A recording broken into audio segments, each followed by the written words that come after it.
homeowners insurance, you may have a home warranty. Make sure that you're not the one paying for that. Typically, our sellers are paying for the home warranty. Sometimes you may elect to pay for one, just checking to make sure that's on the right side of the expenses. And then you have your, down at the bottom, you have other charges, and you have your HOA, and your HOA monthly dues are prorated. They sometimes charge a transfer fee, or I would say usually charge a small transfer fee to move owners over in their records. So just making sure that you're aware, because sometimes I've had clients say, wait a minute, Heather, there's an HOA on this property. Like a year after closing, the seller didn't know about the HOA and they hadn't really looked at their settlement statement, and it's on there. It says, that's hey, here's your HOA information. The house that we just bought, they didn't take the HOA out either. And we, our new neighbor is apparently one of the, I don't know if he's the president or I don't know. Anyway, he's on the board. Oh, no. And he came over and he was like, hey, I just wanted to let you know that you're about ready to get a letter the for non-payment to, I don't know, some kind of judgment. Oh my gosh. For your HOA fees. And I'm like, oh dude, I thought they were on the HUD, right? I thought they were on the closing statement. Yeah. Apparently they weren't on the closing statement. And so, I was about ready to get a really nasty gram from the new HOA. That's nothing like moving into a community and being that guy, right? That guy. We paid those, but just make sure, because if they're not on there, you still owe them. And, HOAs can be pretty aggressive. Yep. And if you don't know that it exists, right? Because if you find out and it wasn't disclosed that there's an HOA, then that's a conversation, right? So just the settlement statement can give you lots of information about things like that. So that happened on one whole development that we didn't know there was an HOA. Yeah. So sometimes the title company screws up and sends you both sides, where you get to see the seller and the buyer, which is not typical. Typically, you only get to see yours. But if that happens, it gives you even more.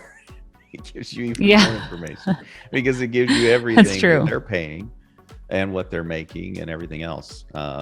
So, I mean, that probably won't happen for you, but if it does, it's kind of fun sometimes to see the other side.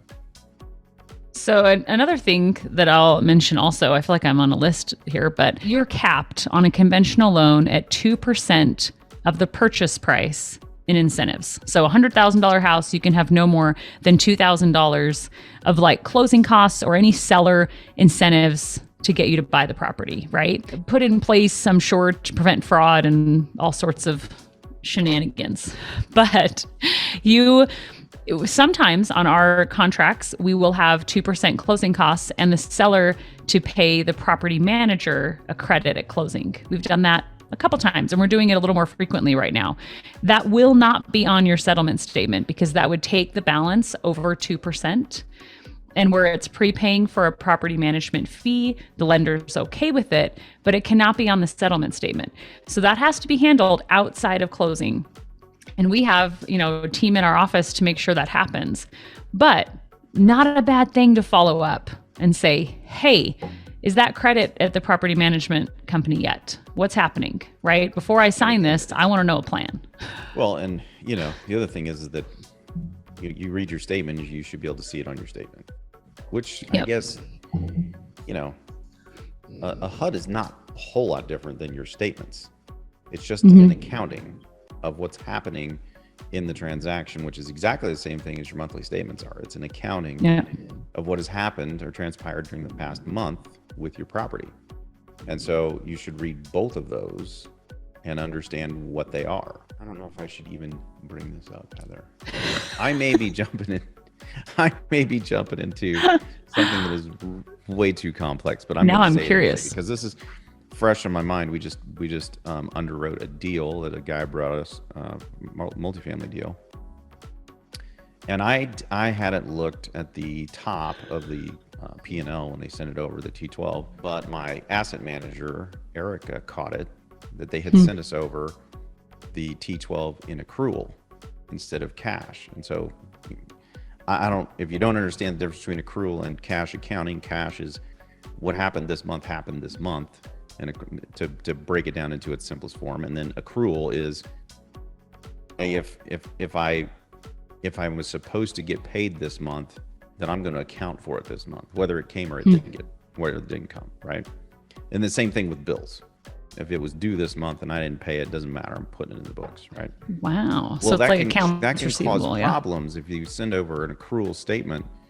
It can show on there that there's all of this money that I supposedly generated, but a portion of that money could be bad debt that I actually didn't get the money, never got the money, right? It's just, it's still sitting there on the books and during that 12-month period, which can inflate the numbers. And in this case, it did inflate the numbers pretty substantially, actually. And they deflated some of the expenses, some of the utilities and some other expenses because of the same thing.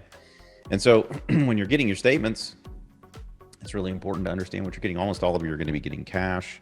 But when you start to get into larger properties, your property management companies may be sending you accrual. And if they are, you need to be able to tie out everything. So you need to be able, all the income that supposedly you made, you have to actually realize it at some point. And if you don't, it needs to go into bad debt or something else so that it comes off of the top line. Yeah. Otherwise, you're going to pay taxes on it and you never get it, right? Oh, that's a good one. In addition to that, if you're buying properties, you need to make sure that they're not sending you accrual. You need to make sure they're sending you cash so you know what really happened during that year.